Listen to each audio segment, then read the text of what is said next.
আমাদের বয়স্ক মানুষ দেখো কেমন বল খেলছে, ফাটিয়ে দিচ্ছে বল, কিছুই হয়নি, দৌড়া যেতে। আর এক রান হবে, আর এক রান হবে।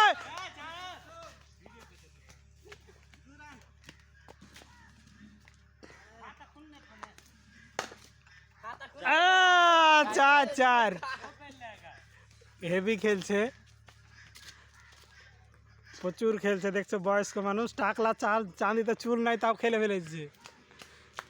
ওরা দু বাপ বেটা দেখছো তো, ওরা দু বাপ বেটা, এক বাপ বেটা দেখো, দু বাপ বেটা,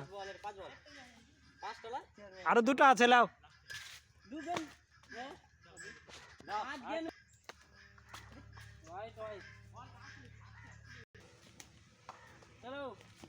আমরা নতুন সাইড এসছি আজকে, তাই বল খেলছি। এখানে টাওয়ার মাওয়ার পাওয়া যায় না, ঠিক মতন নেটও পাওয়া যায় না। আমরা বাগানে, ওইদিকে কাজ চালু হবে, কালকে দেখাবো আপনাদেরকে।